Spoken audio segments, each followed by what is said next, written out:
लोकशाहीचा बुलंद आवाज, रिपब्लिकन वार्ता महाराष्ट्र। राज्यभरात गाजलेल्या कोपरगाव परिषद निवडणुकीत भाजपचे पराग संधान विजयी।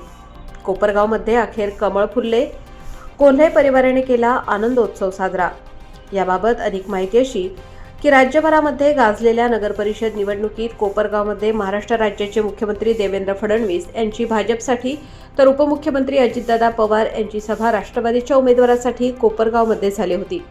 या लढतीकडे संपूर्ण महाराष्ट्राचे लक्ष लागून होते। अखेर भाजपचे संधान पराग यांनी बाजी मारली। या आणीबाणीच्या सामन्यामध्ये अखेर कोपरगावमध्ये कमळ फुलले। या विजयामुळे कोल्हे परिवाराने आनंद साजरा केला। कोपरगाव नगर परिषदेच्या काळे कोल्हे यांच्या संघर्षात कोल्हे यांची बाजी। राज्यभरात गाजलेल्या कोपरगाव नगर परिषद निवडणुकीत हाय व्होल्टेज ठरल्याप्रमाणे अखेर भारतीय जनता पक्षाच्या कोल्हे गट यांचा पराग संधान यांनी विजयाचा झेंडा फडकावला।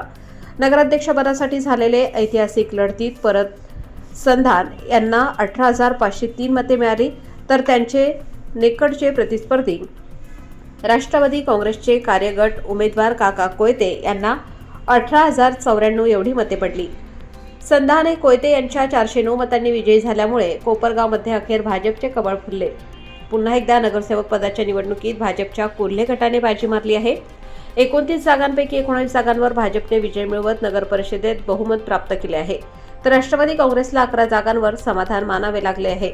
हा विजय आमचा नसून स्वर्गीय कोल्हे साहेबांचा व जनतेचा आहे, असे पराग संधान यांनी सांगितले व आम्ही जनतेला दिलेला शब्द पूर्ण करू, असेही कोल्हे परिवाराने मोठ्या जल्लोषात सांगितले।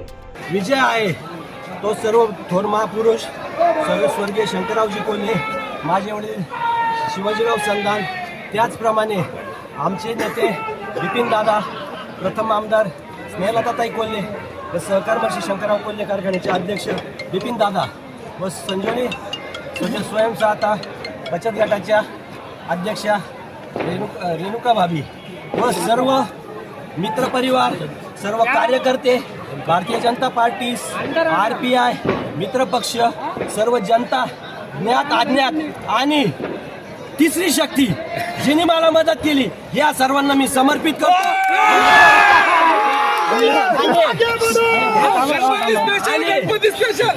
आमचे काही उमेदवार थोड्या फरकाने पराभूत झाले, त्यामुळे आम्ही काही जल्लोष करणार नाही, परंतु आम्ही जेवढे जण निवडून दिलेले आहे आणि आम्ही सर्वजण दिलेले शब्द आणि विश्वासनामात जे काम आहे ते परिपूर्ण करू आणि जनतेचा विश्वास संपादन करू, एवढेच बोलू इच्छितो। रिपब्लिकन वार्ता महाराष्ट्र प्रतिनिधी Rajendra Dunbale, Kopargaon, Shirdi, Ahilyanagar. Subscribe now and press the bell icon. Never miss an update.